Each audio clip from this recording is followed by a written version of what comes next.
우리는 왜 보이지 않는 과정을 다루는가? 우리는 매일 같은 몸으로 살아가지만 몸 안에서 실제로 어떤 일이 벌어지는지는 거의 보지 못합니다. 피곤함이나 집중력 저하 같은 신호는 분명히 느끼는데 그 원인이 어디에서 시작됐는지는 잘 모릅니다. 대부분의 변화는 겉으로 드러나기 전에 내부에서 먼저 진행됩니다. 예를 들어 이런 경험이 있습니다. 어제와 똑같이 생활했는데 오늘은 유난히 말실수가 늘고 평소보다 집중이 잘 안 됩니다. 일을 하다 멍해지는 시간이 잦아지고 간단한 판단에도 한 박자 늦어지는 느낌이 듭니다. 겉으로 보면 컨디션이 안 좋은 날 정도로 넘기기 쉽지만 내부에서는 이미 조절이 시작된 경우가 많습니다. 겉으론 멀쩡해 보여도 뇌와 신경계는 속도를 조절하고 있고 심장과 호흡은 미세한 부담을 분산시키고 있을 수 있습니다.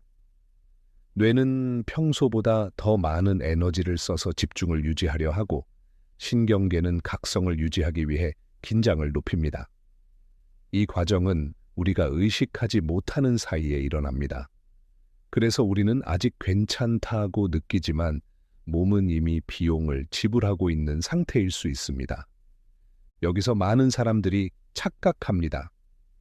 겉으로 큰 문제가 없으면 안에서도 문제가 없을 거라고 생각합니다.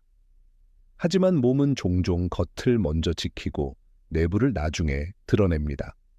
그래서 결과가 나타났을 때 우리는 왜 갑자기 이렇게 됐지? 라고 느끼지만 실제로는 그 전에 긴 준비 과정이 있었습니다.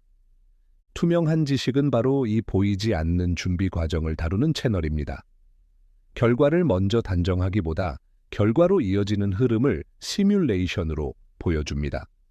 무엇이 어느 시점에서 달라졌는지, 어떤 선택이 누적되었는지를 차분히 연결합니다. 이 과정이 중요한 이유는 내부 구조를 이해하면 같은 현상 앞에서도 이후의 선택과 관리 방식이 완전히 달라지기 때문입니다. 여기서 간단히 스스로 점검해 볼 수 있습니다. 최근에 이유 없이 실수가 늘었는지, 쉬었는데도 회복이 늦다고 느끼는지, 작은 자극에 예민해졌는지, 이런 신호가 있다면 겉이 아니라 안쪽 과정을 살펴볼 필요가 있습니다. 다음 파트에서는 왜 우리가 글로 배운 지식을 행동으로 잘 옮기지 못하는지부터 살펴보겠습니다. 텍스트 지식이 이해를 실패하는 이유. 우리는 대부분 글과 숫자를 통해 지식을 접합니다. 책을 읽고 설명을 보고 정보를 저장합니다.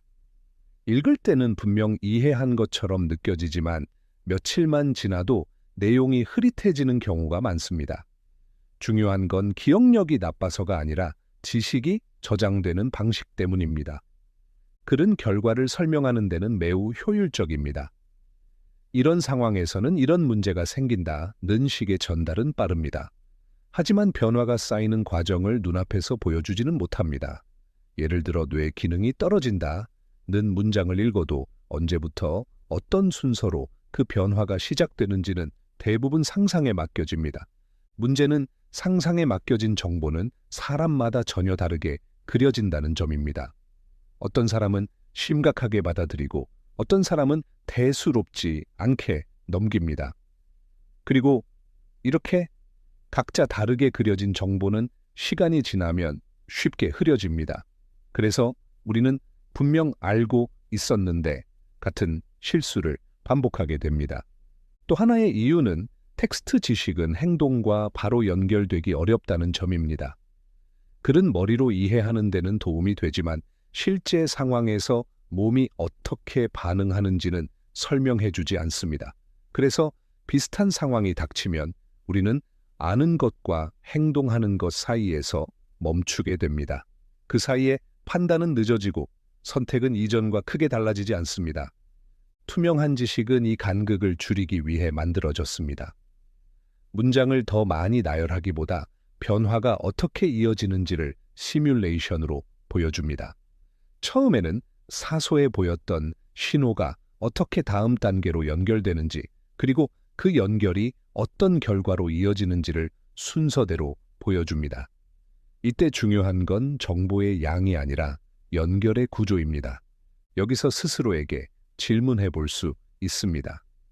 비슷한 설명을 여러 번 들었는데도 행동이 바뀌지 않았던 경험이 있는지 알고 있다고 생각했지만 막상 상황이 오면 떠오르지 않았던 적이 있는지, 만약 그렇다면 문제는 의지가 아니라 이해 방식일 가능성이 큽니다. 다음 파트에서는 왜 시뮬레이션이 이런 이해 방식에 특히 강한지 그 이유를 이어서 살펴보겠습니다. 시뮬레이션이 학습에 강한 이유. 시뮬레이션의 가장 큰 강점은 한 장면이 아니라 그 장면들이 이어지는 순서에 있습니다. 사람은 단편적인 정보보다 변화가 이어지는 흐름을 더 잘 기억합니다. 처음에는 괜찮아 보이던 상태가 어떻게 달라지고 어느 시점에서 분명한 문제로 이어지는지를 보게 되면 지식은 암기가 아니라 경험처럼 남습니다. 예를 들어 단순히 피로가 누적되면 집중력이 떨어진다라는 설명을 들었을 때와 하루 단위로 변화가 어떻게 나타나는지를 단계적으로 봤을 때의 차이는 큽니다. 첫날에는 가벼운 졸림 정도로 시작되고 둘째 날에는 판단이 느려지며 셋째 날에는 실수가 눈에 띄게 늘어나는 식의 흐름을 보면 머릿속에서 하나의 이야기처럼 연결됩니다. 이때 사람은 결과를 외우는 대신 과정을 따라가게 됩니다. 또 하나 중요한 점은 시뮬레이션은 왜 그랬는지를 자연스럽게 묻게 만든다는 것입니다. 단순한 설명은 정보를 받아들이고 끝나지만 흐름이 보이면 질문이 생깁니다. 왜 이 단계에서 달라졌는지, 왜 여기서부터 회복이 어려워졌는지 같은 질문이 이어집니다. 이 질문이 바로 학습이 시작되는 지점입니다. 많은 사람들이 지식을 접하고도 행동을 바꾸지 못하는 이유는 정보가 실제 상황과 연결되지 않기 때문입니다. 머리로는 이해했지만 몸의 변화와 연결되지 않으면 현실에서 떠오르지 않습니다. 시뮬레이션은 이 간극을 줄여줍니다. 실제로 겪을 법한 흐름을 미리 경험하게 만들기 때문입니다. 투명한 지식은 이 점을 핵심으로 삼습니다. 자극적인 결론을 빠르게 던지기보다 변화가 누적되는 과정을 충분히 보여줍니다. 중요한 것은 놀라움이 아니라 아, 이런 순서였구나 라는 이 인식입니다. 이 인식이 생기면 비슷한 상황을 다시 만났을 때 판단 속도와 선택이 달라집니다. 다음 파트에서는 왜 이런 설명 방식을 쓰면서도 일부러 위험한 장면을 직접 보여주지 않는지에 대해 이야기해 보겠습니다. 위험을 보여주지 않고 설명하는 이유. 충격적인 장면은 즉각적으로 시선을 끌 수 있습니다. 하지만 그런 장면을 본 직후 우리는 주로 감정부터 반응합니다. 놀라고, 긴장하고, 때로는 불안해집니다. 문제는 이 상태에서는 원인과 과정을 차분히 이해하기 어렵다는 점입니다. 감정이 앞서면 정보는 오래 남지 않습니다. 투명한 지식이 위험한 장면을 재현하지 않는 이유가 여기에 있습니다. 이 채널의 목적은 놀라게 하는 것이 아니라 이해하게 만드는 것입니다. 그래서 무슨 일이 벌어졌는가 보다 왜 그런 상황으로 이어졌는가를 먼저 설명합니다. 어디서부터 부담이 쌓였는지, 어떤 선택이 변화를 가속했는지, 어떤 신호를 지나쳤는지를 차분히 짚습니다. 예를 들어 사고나 문제를 하나의 사건처럼 보여주면 시청자는 그것을 자신과 분리된 이야기로 받아들이기 쉽습니다. 저건 극단적인 경우야 라며 넘기게 됩니다. 하지만 위험이 만들어지는 과정을 보여주면 상황이 달라집니다. 평소에 무심코 반복하던 선택, 사소하게 넘겼던 신호가 어떻게 쌓였는지를 보게 되면 이야기는 갑자기 현재의 일상과 연결됩니다. 또 하나 중요한 이유는 모방입니다. 장면을 그대로 보여주면 의도하지 않게 행동에만 집중하게 될 수 있습니다. 무엇을 하면 안 되는지보다 무엇을 했는지가 먼저 눈에 들어옵니다. 투명한 지식은 이 위험을 피하기 위해 행동 자체를 재현하지 않고 구조를 설명합니다. 조건과 흐름을 보여주는 데 집중합니다. 결국 목표는 공포가 아닙니다. 판단 기준을 만드는 것입니다. 지금 보고 있는 신호가 일시적인지, 누적의 시작인지, 아니면 이미 한계에 가까운지 구분할 수 있게 하는 것. 이런 기준이 생기면 사람은 두려움 없이도 선택을 바꿀 수 있습니다. 다음 파트에서는 왜 이런 변화들을 그대로 두고 볼 수 없고 시간 압축이라는 방식을 쓰는지 이어서 설명해 보겠습니다. 시간 압축이 필요한 이유, 몸의 변화는 대부분 아주 천천히 진행됩니다. 그래서 우리는 문제가 생겼을 때 갑자기 이렇게 됐다고 느끼지만 실제로는 그 이전에 긴 누적 과정이 존재하는 경우가 많습니다. 피로는 하루에 조금씩 쌓이고 집중력은 서서히 흔들리며 회복력은 눈에 띄지 않게 줄어듭니다. 변화가 느리다는 이유로 우리는 그 과정을 정상처럼 받아들이게 됩니다. 예를 들어 처음에는 잠이 조금 부족해도 큰 문제가 없다고 느낍니다.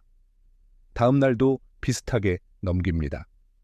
하지만 며칠이 지나면 실수가 늘고 판단이 느려지고 감정 기복이 커지기 시작합니다. 이때 사람은 여전히 요즘 좀 피곤해서 그렇다고 말하지만 실제로는 이미 여러 단계가 지나간 상태일 수 있습니다. 시뮬레이션에서 시간 압축이 중요한 이유는 이 느린 변화를 한눈에 보이게 만들기 위해서입니다.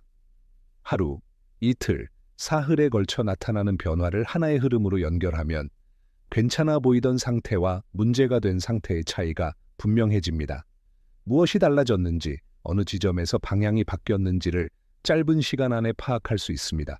또 시간 압축은 단순히 편의를 위한 장치가 아닙니다. 원인을 추적하기 위한 도구입니다. 변화가 느릴수록 원인을 특정하기 어렵지만 압축된 흐름을 보면 어디서부터 달라졌는지가 보입니다. 그래서 시청자는 결과만 보고 끝내지 않고 그 이전 단계를 되짚어보게 됩니다. 여기서 스스로에게 질문해 볼 수 있습니다. 최근 몇 주간의 상태를 떠올렸을 때 정말 변화가 없었는지 아니면 조금씩 무뎌진 신호를 그냥 넘겨왔는지 시간 압축은 이런 질문을 가능하게 만듭니다. 다음 파트에서는 왜 이런 변화를 겉이 아니라 내부에서 먼저 살펴봐야 하는지 그 이유를 이어서 설명하겠습니다. 내부 가시화가 중요한 이유. 몸의 문제는 대부분 겉에서 시작되지 않습니다. 통증이나 피로 같은 증상은 결과에 가깝고 그 이전에는 내부 시스템에서 먼저 변화가 일어납니다. 뇌는 신호를 조절하고 신경계는 긴장을 유지하며 심장은 리듬을 맞추고 호흡은 그 리듬을 따라갑니다. 이 과정은 우리가 의식하지 못하는 사이에 동시에 일어납니다만 한 곳에 부담이 생기면 다른 곳이 그 부담을 대신 떠안습니다. 예를 들어 수면이 부족해지면 뇌는 각성을 유지하기 위해 더 많은 자원을 사용합니다. 그 과정에서 신경계의 긴장은 높아지고 심박과 호흡 패턴도 달라질 수 있습니다. 겉으로는 단순히 졸린 상태처럼 보이지만 내부에서는 여러 시스템이 동시에 조정되고 있습니다. 문제는 이 연결 구조를 보지 못하면 증상을 개별적으로만 해석하게 된다는 점입니다. 피로는 피로대로, 집중력 저하는 저하대로 따로따로 생각합니다. 하지만 실제로는 하나의 흐름 안에서 서로 영향을 주고받고 있습니다. 이 연결을 이해하지 못하면 문제는 항상 갑자기 생긴 것처럼 느껴집니다. 투명한 지식은 이 내부 연결을 시각적으로 가시화합니다. 무슨 증상이 나타났는지보다 왜 그렇게 이어졌는지를 한눈에 볼 수 있게 설계합니다. 내부 구조를 이해하면 겉으로 보이는 증상도 다르게 해석할 수 있습니다. 단순한 컨디션 문제가 아니라 누적된 조정의 결과일 수 있다는 걸 알게 됩니다. 여기서 스스로 점검해 볼 수 있습니다.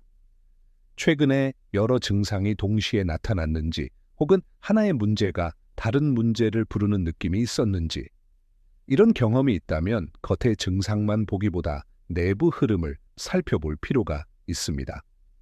다음 파트에서는 이런 흐름을 이해하기 위해 왜 Day 구조를 사용하는지 이어서 이야기해 보겠습니다. Day 1 to Day N 구조를 사용하는 이유.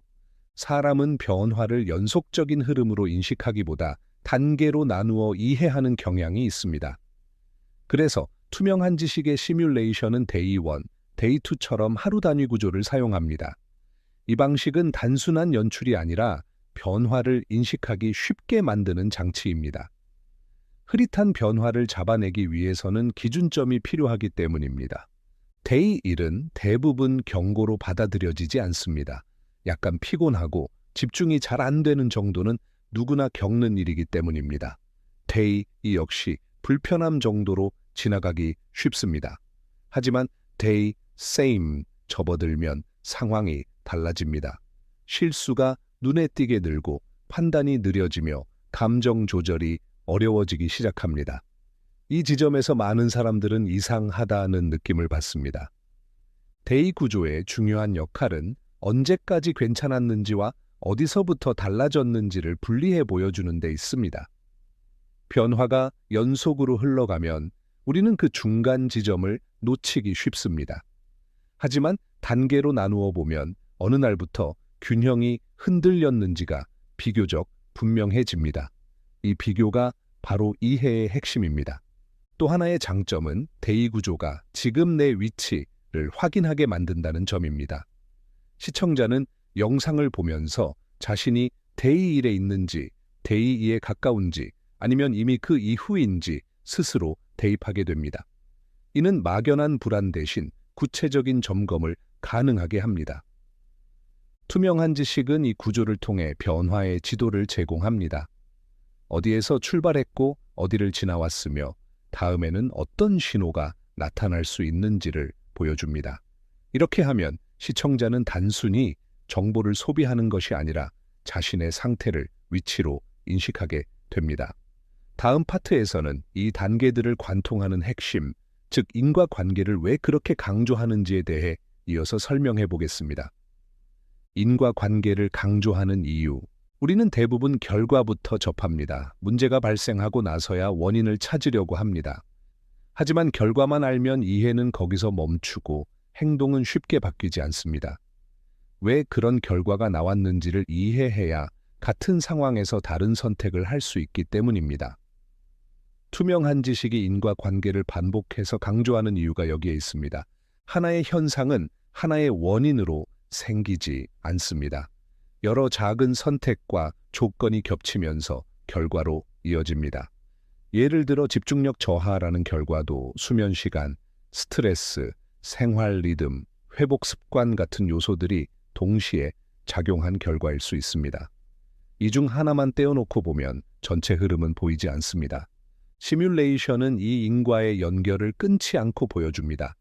어떤 선택이 어떤 변화를 만들었고 그 변화가 다음 단계에 어떤 영향을 주었는지를 순서대로 이어갑니다. 이렇게 보면 결과는 더 이상 운처럼 느껴지지 않습니다. 우연이 아니라 누적된 흐름의 결과로 인식됩니다.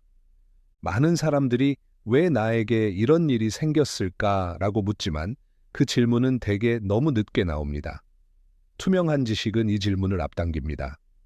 이 단계에서 이런 선택을 하면 다음 단계에서 어떤 변화가 나타나는지를 미리 보여줍니다. 이는 두려움을 주기 위함이 아니라 선택의 여지를 넓히기 위함입니다.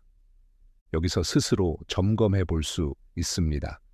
최근의 결과를 떠올렸을 때 그것이 정말 하나의 사건처럼 느껴지는지 아니면 이전의 선택들과 연결되어 있는지. 이 연결이 보이기 시작하면 결과에 휘둘리기보다 과정을 관리할 수 있게 됩니다. 다음 파트에서는 이렇게 이어진 흐름 속에서 왜 한계라는 개념을 분명히 보여주는지 계속해서 살펴보겠습니다. 한계를 보여주는 이유. 인간의 몸은 생각보다 적응력이 뛰어납니다. 일정 수준의 피로와 부담은 스스로 조절하면서 버텨냅니다. 그래서 우리는 종종 이 정도는 괜찮다고 판단합니다. 하지만 이 적응력에는 분명한 한계가 있습니다. 어느 지점까지는 보상으로 버티지만 그 선을 넘는 순간 변화는 갑자기 가속됩니다. 문제는 대부분 그 한계가 어디인지 잘 모른다는 점입니다. 몸은 경고를 아주 크게 보내지 않습니다. 대신 작은 신호를 반복해서 보냅니다. 집중이 조금 느려지고 감정 기복이 커지고 회복 속도가 떨어집니다. 하지만 이런 변화는 일상에 묻혀 쉽게 무시됩니다. 요즘 다들 그렇지 라는 말로 넘기기 쉽기 때문입니다. 투명한 지식은 이 한계를 공포로 보여주지 않습니다. 대신 신호의 누적 과정으로 설명합니다. 어떤 단계에서는 회복이 빠르고 어떤 단계부터는 같은 휴식을 취해도 회복에 더 많은 시간이 필요해지는지를 구분해 보여줍니다. 이 차이를 아는 것만으로도 선택은 달라질 수 있습니다. 예를 들어 피로가 쌓였을 때 아직 회복이 쉬운 단계라면 하루 이틀의 조정으로 균형을 되찾을 수 있습니다. 하지만 이미 한계에 가까워진 상태라면 같은 방법으로는 부족할 수 있습니다. 이 차이를 모르면 우리는 계속 같은 방식으로 버티다가 한계를 넘기게 됩니다. 여기서 중요한 질문이 하나 있습니다. 지금 느끼는 불편함이 일시적인지 아니면 누적의 결과인지입니다. 이 구분이 가능해지는 순간 사람은 막연한 불안 대신 구체적인 판단을 하게 됩니다. 투명한 지식이 한계를 분명히 보여주는 이유는 두려움을 주기 위해서가 아니라 넘기지 않기 위해서입니다. 다음 파트에서는 이런 한계 속에서도 반드시 함께 보여줘야 하는 요소, 즉 회복 가능성에 대해 이어서 이야기해 보겠습니다. 회복 가능성을 반드시 보여주는 이유. 위험만 강조된 정보는 사람을 지치게 만듭니다. 계속해서 경고만 듣다 보면 결국 무감각해지거나 아예 외면하게 됩니다. 투명한 지식이 회복 구간을 반드시 포함하는 이유가 여기에 있습니다. 회복은 단순한 희망이 아니라 선택의 결과이기 때문입니다. 많은 사람들은 문제가 생기면 이미 늦었다고 생각합니다. 하지만 실제로는 회복이 가능한 구간과 시간이 더 필요한 구간이 나뉘어 있습니다. 이 차이를 알지 못하면 사람은 너무 빨리 포기하거나 반대로 너무 오래 무리하게 버티게 됩니다. 투명한 지식은 회복을 하나의 과정으로 보여줍니다. 언제 쉬었는지, 어떤 조건이 회복을 도왔는지, 그리고 왜 회복에 시간이 걸렸는지를 함께 설명합니다. 이렇게 하면 회복은 막연한 기대가 아니라 이해 가능한 흐름이 됩니다. 시청자는 망가졌다는 생각 대신 지금은 회복 단계 중 어디쯤인가를 생각하게 됩니다. 예를 들어 같은 피로 상태라도 휴식 직후에 회복되는 경우와 그렇지 않은 경우가 있습니다. 이는 단순한 개인차가 아니라 그 이전의 누적 정도와 관련이 있습니다. 이 연결을 이해하면 회복을 판단하는 기준도 달라집니다. 여기서 스스로 점검해 볼 수 있습니다. 최근에 쉬어도 개운하지 않았는지, 이전보다 회복에 시간이 더 걸린다고 느꼈는지, 이런 신호는 회복이 불가능하다는 뜻이 아니라 접근 방식을 바꿔야 한다는 신호일 수 있습니다. 투명한 지식은 이 신호를 해석할 수 있게 돕는 채널입니다. 다음 파트에서는 이제 본격적으로 수면 부족 시뮬레이션이 어디서부터 출발하는지 그 시작점을 함께 살펴보겠습니다. 수면 부족 시뮬레이션의 출발점. 수면 부족은 특별한 상황이 아니라 대부분의 사람에게 일상적인 문제입니다. 그래서 더 위험합니다. 우리는 종종 오늘 하루쯤은 괜찮겠지라는 생각으로 잠을 줄입니다. 야근, 시험 준비, 영상 시청, 휴대폰 사용 같은 이유로 수면 시간은 조금씩 밀려납니다. 문제는 이 선택이 단발성으로 끝나지 않는다라는 점입니다. 투명한 지식의 수면 부족 시뮬레이션은 극단적인 사례에서 시작하지 않습니다. 며칠을 완전히 잠들지 않는 상황이 아니라 누구나 겪을 수 있는 첫날의 상태를 기준으로 삼습니다. 약간의 졸림, 집중 저하, 반응 속도의 미세한 변화처럼 사소해 보이는 신호부터 짚습니다. 이 단계에서는 대부분 이 정도는 다 겪는다고 생각합니다. 하지만 바로 이 지점이 출발점입니다. 첫날의 작은 변화는 다음날의 기준이 됩니다. 몸은 이전 상태를 정상으로 착각하고 그 위에서 다시 조정을 시작합니다. 이 과정이 반복되면 점점 더 많은 보상이 필요해지고 부담은 내부에 누적됩니다. 겉으로는 여전히 일상처럼 보이지만 내부에서는 기준선이 조금씩 내려가고 있습니다. 투명한 지식은 이 시작점을 강조합니다. 문제가 심각해졌을 때가 아니라 아직 문제가 아닌 것처럼 느껴질 때를 보여줍니다. 시청자가 이건 나랑 상관없는 이야기라고 느끼지 않도록 하기 위함입니다.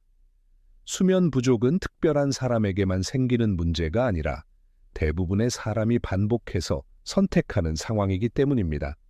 여기서 스스로 점검해 볼 수 있습니다. 최근 일주일을 떠올렸을 때 잠을 줄인 날이 몇 번인지 그 다음 날의 컨디션이 어땠는지. 이 질문에 답해보는 것만으로도 수면 부족 시뮬레이션은 이미 시작된 셈입니다. 다음 파트에서는 왜 첫날이 유독 괜찮아 보이는지 그 이유를 이어서 살펴보겠습니다. 첫날이 괜찮아 보이는 이유. 첫날에 수면이 부족해도 많은 사람들은 큰 문제를 느끼지 못합니다. 오히려 생각보다 괜찮다고 느끼는 경우도 있습니다. 이는 몸이 아직 여유를 가지고 있기 때문입니다.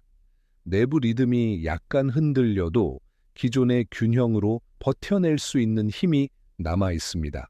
하지만 이 괜찮아 보이는 상태에는 조건이 있습니다. 몸은 그 상태를 유지하기 위해 보상작용을 시작합니다.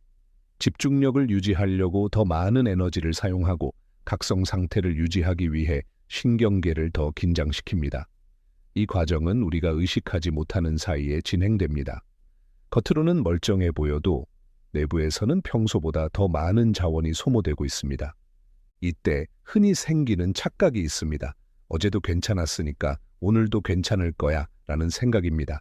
하지만 첫날의 괜찮음은 기본 상태가 아니라 보상이 작동한 결과일 수 있습니다. 이 보상이 반복되면 몸은 점점 더 많은 부담을 떠안게 됩니다. 문제는 이 부담이 바로 드러나지 않는다는 점입니다. 투명한 지식은 이 첫날의 상태를 위험 신호로 과장하지 않습니다. 대신 왜 이 시점이 중요한지를 설명합니다. 첫날을 어떻게 넘겼는지가 다음 날의 출발선을 결정하기 때문입니다. 이 구조를 이해하면 괜찮다는 느낌을 그대로 믿지 않게 됩니다. 여기서 다시 한번 스스로에게 질문해 볼 수 있습니다. 최근에 생각보다 괜찮네 라고 느꼈던 날이 있었는지, 그리고 그 다음 날은 정말 비슷했는지. 만약 점점 버티는 느낌이 강해졌다면 그것은 첫날의 보상이 누적되고 있다는 신호일 수 있습니다. 다음 파트에서는 이 보상이 이어지면서 왜 중간 구간이 가장 위험해지는지 그 이유를 계속해서 살펴보겠습니다. 중간 구간이 가장 위험한 이유. 수면 부족이 며칠 이어지면 몸은 본격적으로 임시 대응 모드에 들어갑니다. 졸음을 억누르고 판단을 단순화하며 에너지를 아껴 쓰는 방식으로 상황을 버티려 합니다. 이 단계가 바로 중간 구간입니다. 흥미로운 점은 이 시점에서 많은 사람들이 오히려 이 정도면 적응한 것 같다고 느낀다라는 것입니다. 하지만 이 감각이 가장 위험합니다. 몸이 적응한 것이 아니라 기준을 낮춘 상태이기 때문입니다.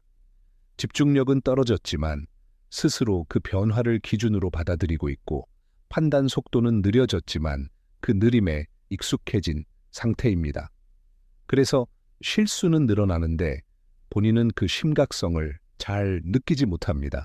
이 구간에서는 감정 조절도 함께 흔들리기 시작합니다. 사소한 자극에 예민해지고 짜증이나 무기력이 번갈아 나타날 수 있습니다. 하지만 이 역시 요즘 스트레스가 많아서 정도로 설명되기 쉽습니다. 문제는 이 모든 변화가 동시에 일어나고 있다는 점입니다. 투명한 지식이 중간 구간을 강조하는 이유는 여기에 있습니다. 많은 사고와 문제는 극단적인 한계 상황이 아니라 바로 이 애매한 단계에서 발생합니다. 아직 완전히 무너지지는 않았지만 이미 정상적인 판단을 기대하기는 어려운 상태입니다. 여기서 스스로 점검해 볼 수 있습니다. 최근에 실수가 늘었는데도 괜찮아, 다들 이 정도는 해 라고 넘긴 적이 있는지, 피곤하지만 계속 밀어붙이고 있는 상황은 아닌지, 이런 질문에 걸리는 지점이 있다면 지금은 버티는 단계일 가능성이 큽니다. 다음 파트에서는 이 상태가 이어질 때 뇌 안에서는 실제로 어떤 일이 벌어지는지 더 자세히 살펴보겠습니다. 뇌의 오작동은 어떻게 생기는가? 뇌는 완전히 꺼지지 않습니다. 대신 부분적으로 기능을 줄이는 방식으로 버팁니다.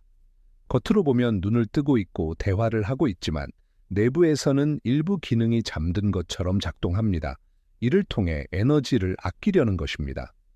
문제는 이 상태가 우리가 인식하는 것보다 훨씬 자주 발생한다는 점입니다. 이런 상황에서는 반응 속도가 늦어지고 판단은 단순해집니다. 복잡한 상황을 처리하기보다 가장 익숙한 선택을 반복하게 됩니다. 또 현실과 상상을 구분하는 능력이 흐려지면서 작은 자극에도 과도하게 반응하거나 반대로 중요한 신호를 놓치기도 합니다. 이 오작동은 갑자기 생기는 것이 아닙니다. 앞선 단계에서 누적된 피로와 보상이 이어진 결과입니다. 첫날의 괜찮음, 중간 구간의 버팀이 이어지면서 뇌는 점점 더 많은 기능을 줄여야 하는 상태로 밀려납니다. 결국 일부 기능은 의도와 상관없이 꺼졌다 켜지기를 반복하게 됩니다. 투명한 지식은 뇌를 하나의 덩어리로 설명하지 않습니다. 대신 기능 단위로 나누어 보여줍니다. 주의, 판단, 기억, 감정 조절 같은 기능들이 어떤 순서로 흔들리는지를 단계적으로 설명합니다. 이렇게 보면 실수나 판단 오류는 성격이나 의지의 문제가 아니라 구조적인 변화의 결과라는 점이 분명해집니다. 여기서 스스로를 돌아볼 수 있습니다.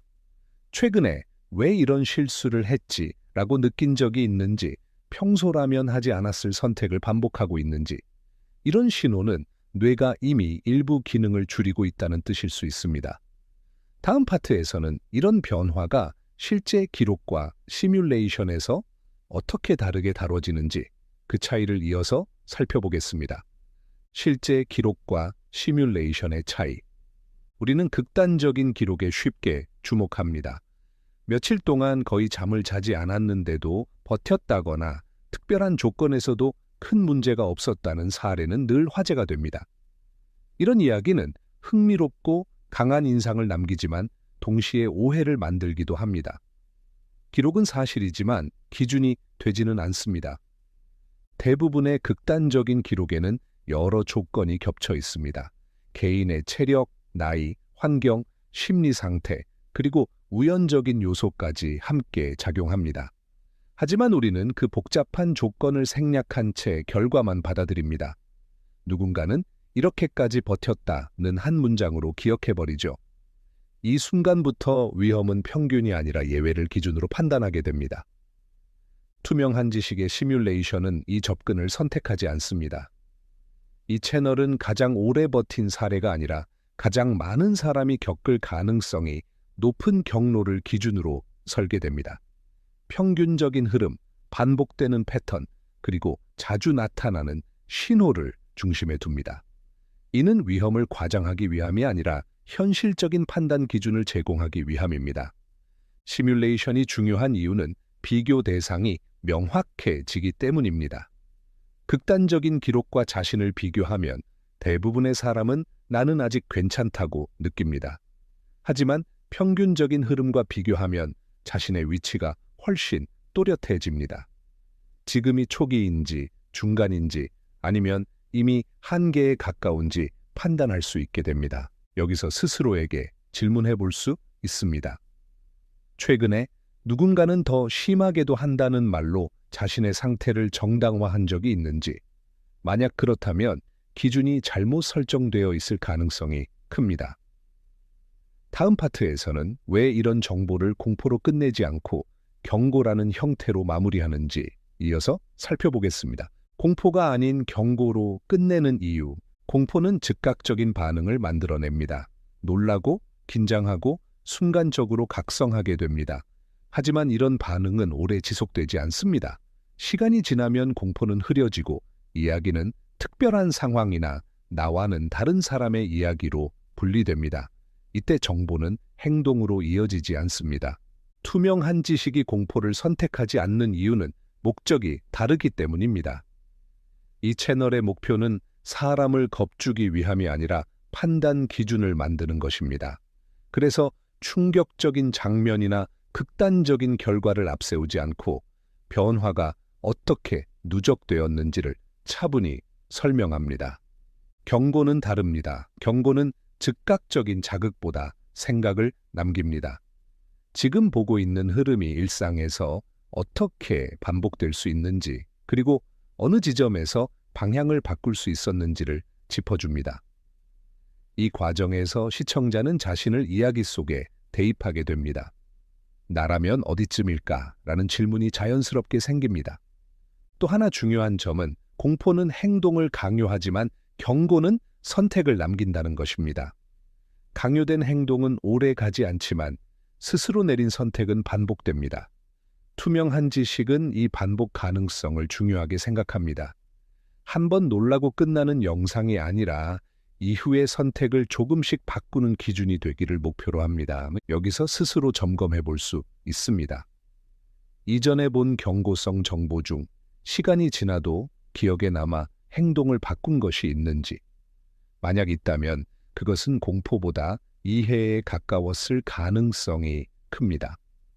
다음 파트에서는 왜 이 채널이 단정적인 표현을 의도적으로 피하는지 그 이유를 이어서 설명해 보겠습니다. 단정 표현을 쓰지 않는 이유.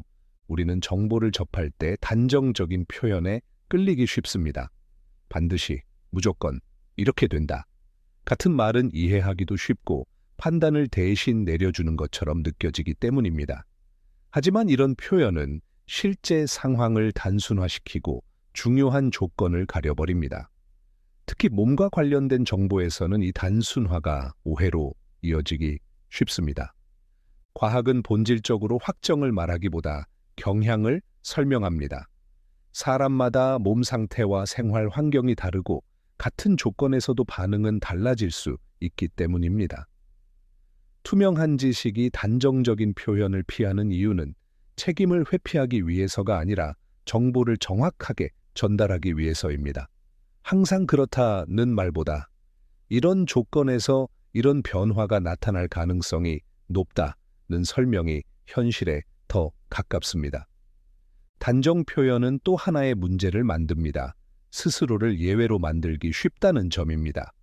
무조건 문제가 생긴다는 말을 들으면 아직 문제가 없다고 느끼는 사람은 곧바로 그 정보를 무시합니다. 반대로 이런 조건이 쌓이면 위험해질 수 있다는 설명은 자신의 상태를 점검하게 만듭니다. 이는 정보가 닿는 방식 자체를 바꿉니다. 투명한 지식은 시청자가 정보를 그대로 믿게 만들기보다 자신의 상황에 대입해 보게 만드는 것을 목표로 합니다. 그래서 단정 대신 조건과 흐름을 설명합니다. 이 방식은 처음에는 답답하게 느껴질 수 있지만 시간이 지나면 더 오래 남습니다. 판단을 대신 내려주지 않기 때문에 스스로 판단하는 힘이 생기기 때문입니다. 여기서 스스로에게 질문해 볼 수 있습니다.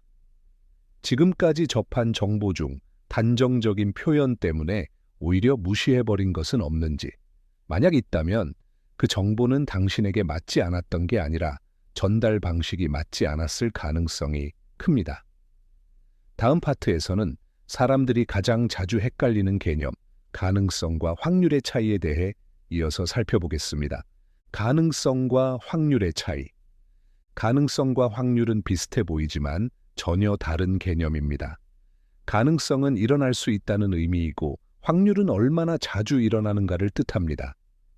이 둘을 구분하지 않으면 정보는 쉽게 과장되거나 왜곡됩니다. 특히 위험을 다루는 콘텐츠에서 이 혼동은 불필요한 불안을 만들어냅니다. 예를 들어 어떤 현상이 가능하다는 말은 모든 사람에게 동일한 결과가 나타난다는 뜻이 아닙니다. 특정 조건이 겹칠 때 그런 결과가 나타날 수 있다는 의미입니다. 하지만 많은 정보는 이 차이를 설명하지 않고 가능성을 곧바로 확률처럼 전달합니다. 그러면 사람은 실제보다 훨씬 높은 위험을 상상하게 됩니다. 투명한 지식은 이 구분을 분명히 합니다. 모든 변화가 곧바로 결과로 이어지는 것은 아니며 같은 조건에서도 결과의 빈도는 다를 수 있다는 점을 강조합니다. 어떤 조건에서는 가능성이 높아지고 어떤 조건에서는 낮아집니다. 이 흐름을 이해하면 정보는 공포가 아니라 판단 자료가 됩니다. 또 이 차이를 이해하면 자신을 지나치게 안심시키는 오류도 줄일 수 있습니다. 가능성은 낮다는 말이 나에게는 안 생긴다는 뜻은 아니기 때문입니다. 가능성과 확률을 함께 고려할 때 비로소 균형 잡힌 판단이 가능합니다. 여기서 스스로 점검해 볼 수 있습니다. 최근에 접한 정보 중 가능성과 확률이 섞여 전달된 것은 없는지, 만약 있다면 그 정보가 실제보다 과장되었거나 반대로 너무 가볍게 느껴졌을 수 있습니다. 다음 파트에서는 왜 투명한 지식이 실험 장면을 그대로 재현하지 않는지 그 이유를 이어서 설명해 보겠습니다. 실험을 재현하지 않는 이유. 영상 콘텐츠에서 실험 장면은 강한 설득력을 가집니다. 눈앞에서 무언가가 일어나면 이해했다는 느낌이 빠르게 생기기 때문입니다. 하지만 이 이해한 느낌은 실제 이해와는 다를 수 있습니다. 특히 실험의 조건과 맥락이 생략될수록 결과만 기억에 남고 과정은 사라집니다. 투명한 지식이 실험을 그대로 재현하지 않는 이유는 여기에 있습니다. 실제 실험은 매우 제한된 조건에서 엄격한 통제와 책임 아래 이루어집니다.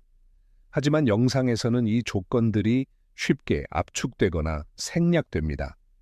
그러면 시청자는 결과를 일반화하거나 자신에게 그대로 적용하려는 오류에 빠지기 쉽습니다. 또 하나의 문제는 실험 장면이 행동에 집중하게 만든다는 점입니다. 무엇을 어떻게 했는지에 시선이 쏠리면 왜 그런 결과가 나왔는지는 흐려집니다. 결과를 만든 구조와 변수보다 표면적인 동작이 기억에 남습니다. 이는 이해를 깊게 만들기보다 따라하기를 유도하는 방향으로 흐르기 쉽습니다. 투명한 지식은 이 위험을 피합니다. 대신 실험을 하나의 이야기로 풀어냅니다. 어떤 조건이 있었고 어떤 변수가 작용했으며 그 변화가 어떤 순서로 이어졌는지를 설명합니다. 이렇게 하면 시청자는 무엇을 해야 하는가, 보다 왜 이런 결과가 나왔는가를 중심으로 생각하게 됩니다. 이 방식은 즉각적인 재미는 덜할 수 있지만 이해는 오래 남습니다. 실험을 보지 않아도 구조를 이해하면 비슷한 상황을 스스로 해석할 수 있기 때문입니다. 다음 파트에서는 민감한 주제를 다룰 때 이 채널이 어떤 방식을 선택하는지 이어서 살펴보겠습니다. 민감한 주제를 다루는 방식. 민감한 주제는 감정적인 반응을 불러일으키기 쉽습니다. 몸, 건강, 위험과 관련된 이야기는 특히 그렇습니다. 그래서 많은 콘텐츠는 감정을 먼저 자극합니다. 놀라움, 불안, 분노 같은 감정은 즉각적인 주목을 끌 수 있기 때문입니다. 하지만 감정이 앞서면 맥락은 쉽게 사라집니다. 투명한 지식은 이 흐름을 의도적으로 피합니다. 민감한 주제를 다룰 때일수록 배경부터 설명합니다.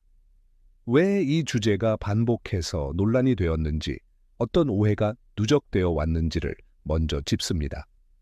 이렇게 하면 시청자는 감정에 반응하기보다 구조를 이해할 준비를 하게 됩니다. 그 다음에 시뮬레이션이 등장합니다. 이 시뮬레이션은 누군가를 비난하거나 특정 선택을 강요하지 않습니다. 대신 조건과 흐름을 보여줍니다. 어떤 선택이 어떤 방향으로 이어졌는지, 그리고 그 흐름이 왜 문제로 연결되었는지를 차분히 풀어냅니다. 이 과정에서 시청자는 자신을 방어하지 않고 정보를 받아들일 수 있습니다. 민감한 주제를 존중한다는 것은 자극을 줄인다는 뜻이 아닙니다.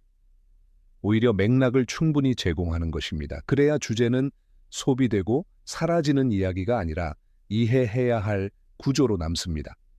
투명한 지식은 이 방식을 통해 민감한 주제에서도 학습이 가능하다고 믿습니다. 여기까지 오면 콘텐츠의 성격이 분명해집니다. 다음 파트에서는 이 모든 구조가 왜 교육 콘텐츠로 인정받기 위한 조건과 연결되는지 그 이유를 이어서 설명해 보겠습니다. 교육 콘텐츠로 인정받는 조건. 교육 콘텐츠는 단순히 정보를 전달한다고 해서 완성되지 않습니다.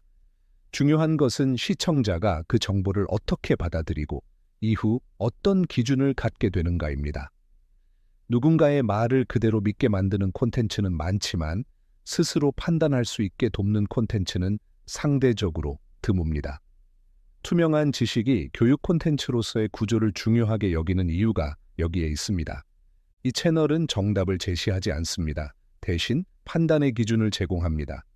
무엇이 정상 범위인지, 어떤 변화가 누적의 신호인지, 어느 지점에서 위험도가 높아지는지를 구분할 수 있도록 돕습니다. 이렇게 하면 시청자는 정보를 외우는 입장이 아니라 상황을 해석하는 주체가 됩니다. 또 하나 중요한 조건은 설명의 순서입니다. 결론을 먼저 던지고 이유를 나중에 붙이면 이해는 빠를 수 있지만 깊어지기 어렵습니다. 투명한 지식은 항상 과정부터 보여줍니다. 변화가 어디서 시작되었고 어떤 선택이 어떤 방향으로 이어졌는지를 차근차근 따라가게 합니다. 이 흐름을 따라가다 보면 결론은 자연스럽게 도출됩니다. 교육 콘텐츠는 반복해서 볼 수 있어야 합니다. 한 번 보고 소비되는 것이 아니라 시간이 지나 다시 봤을 때도 이해에 도움이 되어야 합니다. 그래서 투명한 지식은 유행어나 과도한 자극에 의존하지 않습니다. 설명 중심 구조는 느려 보일 수 있지만 오래 남습니다. 이것이 이 채널이 교육 콘텐츠로 기능하기 위한 핵심 조건입니다. 광고 친화 구조가 중요한 이유, 지식 콘텐츠가 지속되기 위해서는 현실적인 조건도 필요합니다. 그중 하나가 광고 친화 구조입니다. 하지만 광고 친화적이라는 말은 내용을 약화시키거나 상업적인 메시지를 앞선다는 뜻이 아닙니다. 오히려 콘텐츠가 장기적으로 살아남기 위한 기본 구조를 의미합니다. 자극적인 연출이나 과도한 공포 표현은 단기적인 반응을 끌어낼 수 있습니다. 하지만 이런 방식은 반복될수록 효과가 줄어들고 콘텐츠의 수명도 짧아집니다. 반대로 설명 중심의 구조는 처음에는 느릴 수 있지만 시간이 지나도 가치가 유지됩니다. 광고 친화 구조는 이 지속성을 가능하게 합니다. 투명한 지식은 처음부터 이 방향을 선택했습니다. 특정 행동을 부추기지 않고 위험한 장면을 직접적으로 보여주지 않으며 극단적인 결론을 강요하지 않습니다. 이 방식은 광고 기준을 맞추기 위한 타협이 아니라 콘텐츠의 본질과 일치하는 선택입니다. 광고 친화 구조는 결과적으로 시청자에게도 이익이 됩니다. 자극에 휘둘리지 않고 차분히 이해할 수 있는 환경이 만들어지기 때문입니다. 또한 콘텐츠가 오래 유지될수록 시청자는 언제든 다시 돌아와 참고할 수 있습니다. 투명한 지식이 광고 친화 구조를 중요하게 여기는 이유는 지식을 오래 전달하기 위해서입니다. 과학이 어려웠던 사람들을 위한 설계. 많은 사람들이 과학을 어려워한다고 느낍니다. 하지만 그 이유는 과학이 복잡해서라기보다 너무 이른 단계에서 결론과 용어를 요구받았기 때문일 수 있습니다. 아직 흐름을 이해하지 못한 상태에서 공식과 개념이 등장하면 따라가기보다 포기하게 됩니다. 투명한 지식은 이 순서를 의도적으로 바꿉니다. 이 채널은 먼저 변화를 보여줍니다. 어떤 현상이 어떻게 시작되고 어떤 단계를 거쳐 달라지는지를 시각적으로 따라가게 합니다. 이 과정에서 시청자는 자연스럽게 왜? 라는 질문을 하게 됩니다. 그리고 그 질문이 생겼을 때 필요한 개념과 설명을 덧붙입니다. 이렇게 하면 용어는 부담이 아니라 이해를 돕는 도구가 됩니다. 또 하나 중요한 점은 속도입니다. 빠르게 많은 정보를 전달하면 이해한 것처럼 느껴질 수는 있지만 실제로는 남는 것이 적습니다. 투명한 지식은 일부러 호흡을 늦춥니다. 한 단계의 변화가 충분히 인식될 수 있도록 시간을 줍니다. 이 여유가 있어야 시청자는 자신의 경험과 연결할 수 있습니다.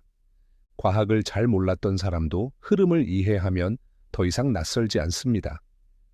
투명한 지식은 과학을 설명의 대상이 아니라 해석의 대상으로 만듭니다. 이 설계는 과학의 거리감을 느꼈던 시청자에게 특히 중요한 역할을 합니다. 학생과 직장인에게 유익한 이유, 투명한 지식의 시뮬레이션 구조는 특정 집단만을 위한 것이 아닙니다. 학생과 직장인처럼 서로 다른 환경에 있는 사람들에게도 공통으로 작동하는 이유는 이 콘텐츠가 상황보다 구조를 다루기 때문입니다. 학생에게 이 채널은 복잡한 내용을 정리하는 틀이 됩니다. 시험을 앞두고 단편적인 사실을 외우기보다 변화의 흐름을 이해하면 응용이 쉬워집니다. 하나의 원리를 이해하면 새로운 문제에서도 방향을 잡을 수 있습니다. 투명한 지식의 내의 구조와 단계적 설명은 이런 사고를 돕습니다. 직장인에게는 또 다른 의미가 있습니다. 바쁜 일상 속에서 자신의 상태를 점검할 시간은 많지 않습니다. 하지만 흐름을 이해하고 있으면 짧은 신호에도 변화를 감지할 수 있습니다. 피로, 집중력 저하, 판단 오류 같은 일상적인 문제를 단순한 컨디션 탓으로 넘기지 않고 구조적으로 바라보게 됩니다. 이 채널이 학생과 직장인 모두에게 유익한 이유는 지식을 특정 상황에 묶지 않기 때문입니다.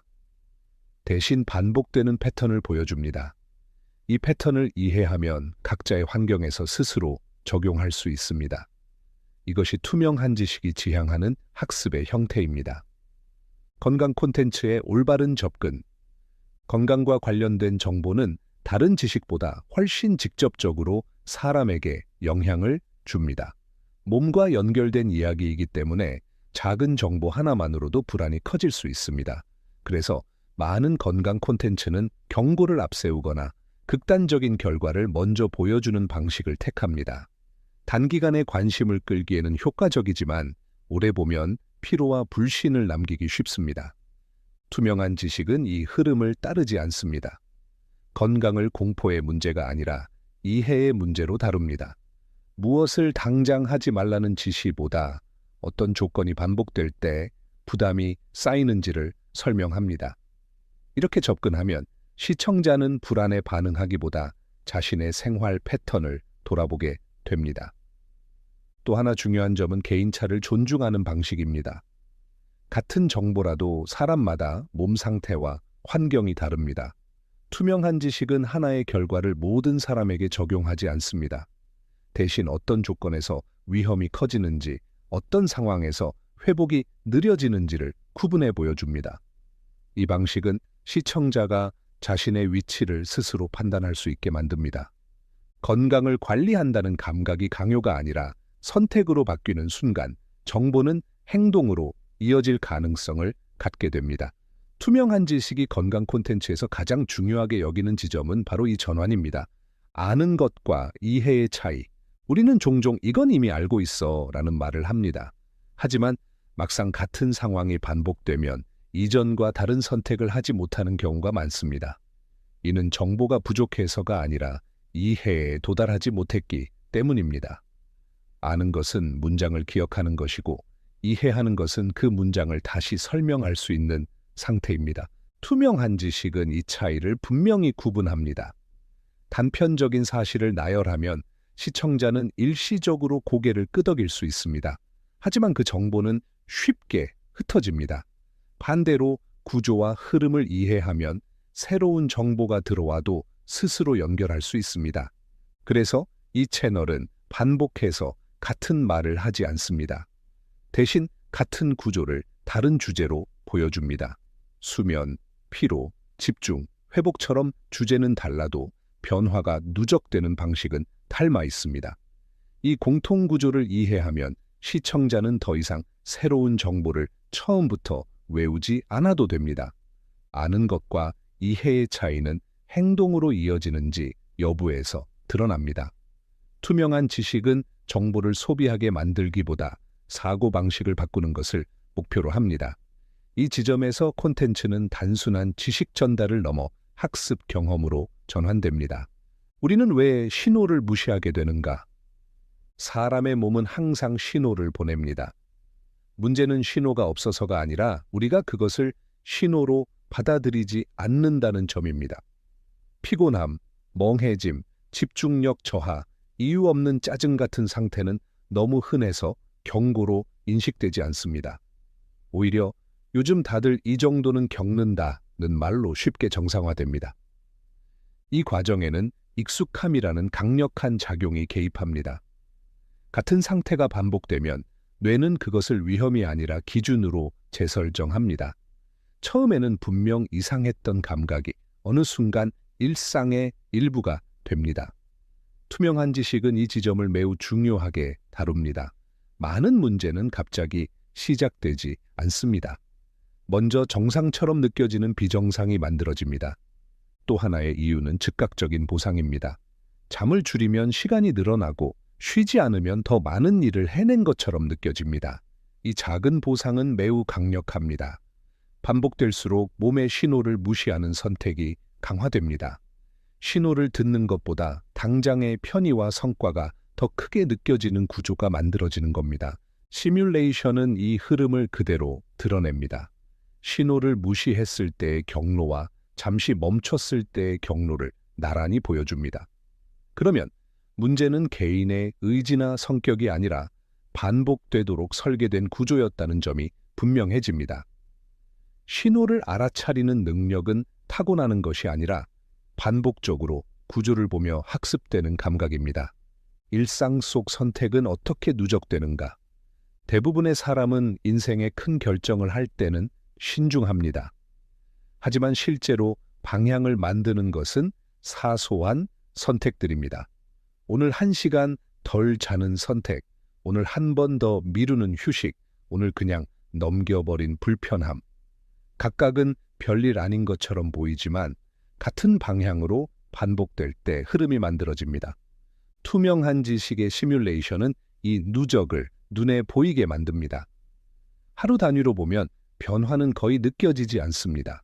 하지만 데이 1에서 데이 7, 데이 14, 그 다음 단계로 이어질수록 방향성은 분명해집니다. 이때 중요한 것은 결과가 아니라 기울기입니다. 급격히 나빠지지 않아도 회복이 점점 느려지고 부담이 늘어난다면 이미 흐름은 바뀐 상태입니다. 사람은 보통 아직 괜찮다를 기준으로 판단합니다. 하지만 시뮬레이션은 전혀 다른 질문을 던집니다. 이 선택이 계속된다면 이 상태는 어디로 가는가? 이 질문을 던지는 순간 현재의 컨디션보다 방향이 훨씬 중요해집니다.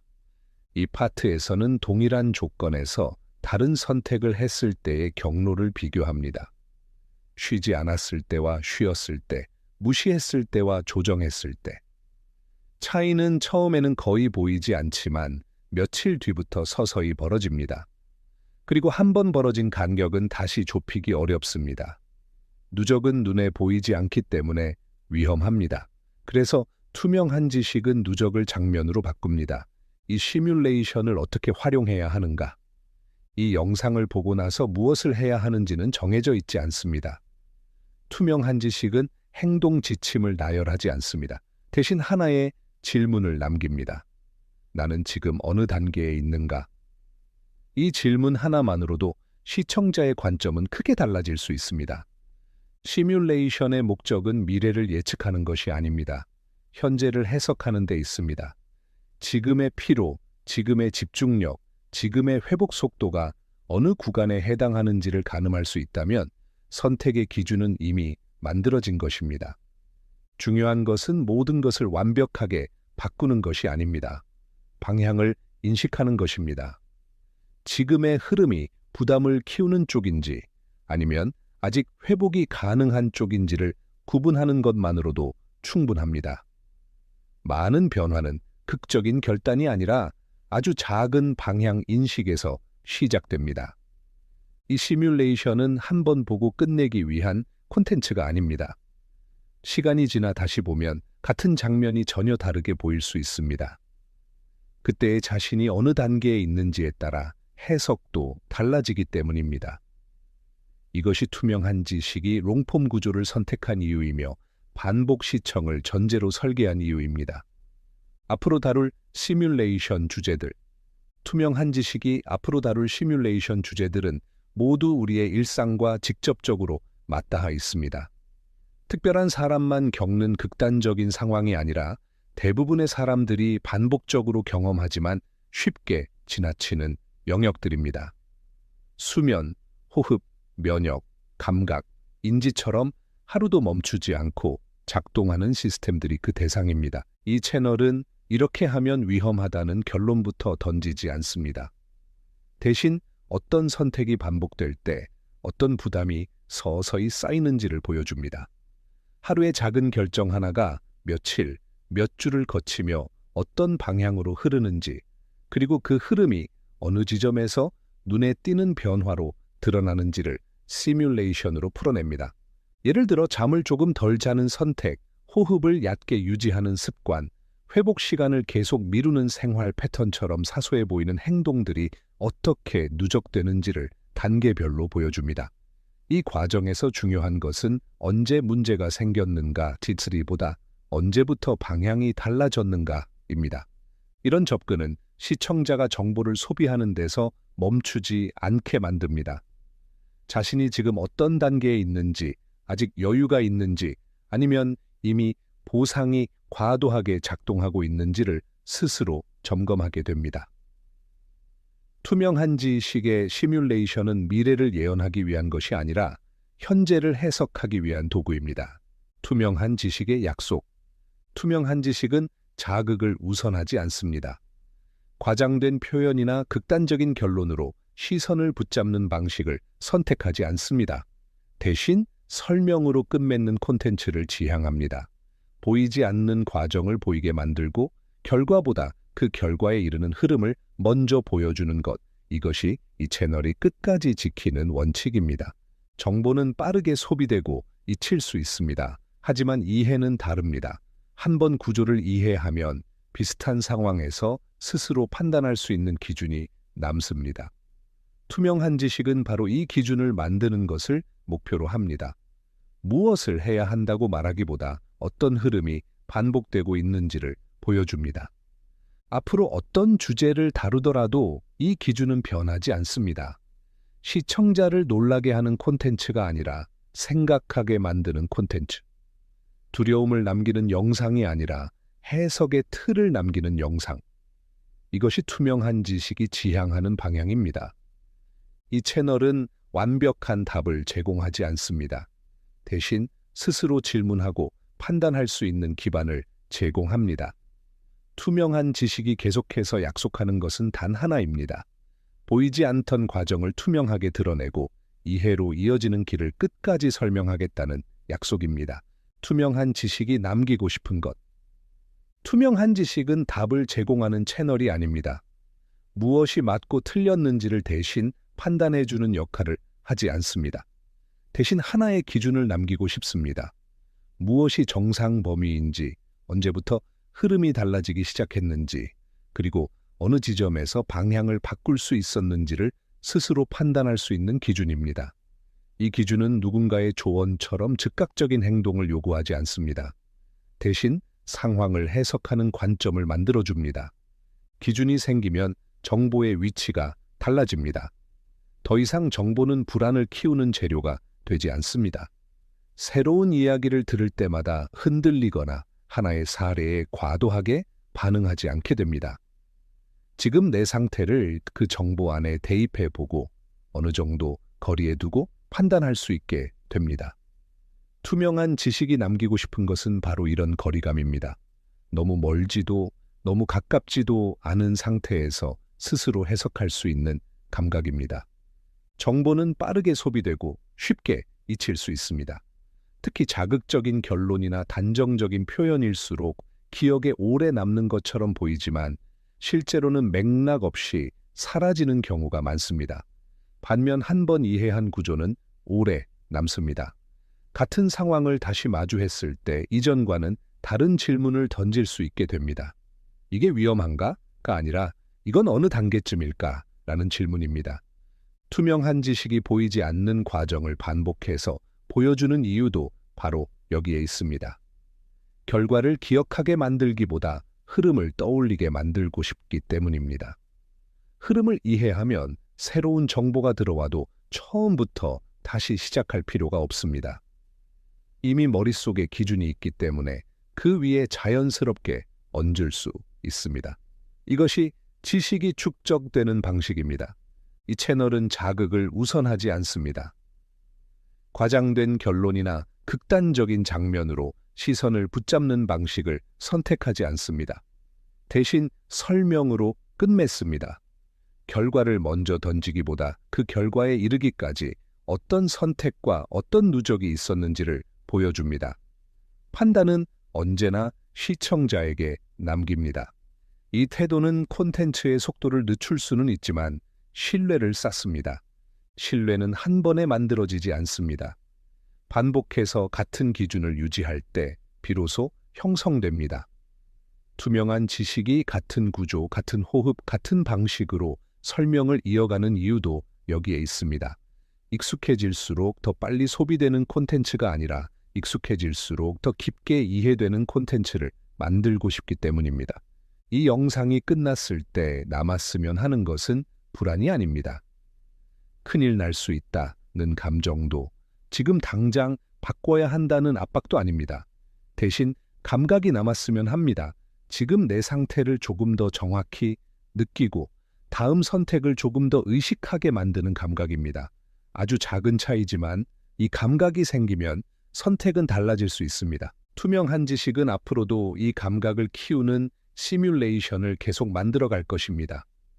답을 주는 채널이 아니라 스스로 판단할 수 있는 기준을 남기는 채널로 보이지 않던 과정을 투명하게 드러내고 이해로 이어지는 길을 끝까지 설명하는 것.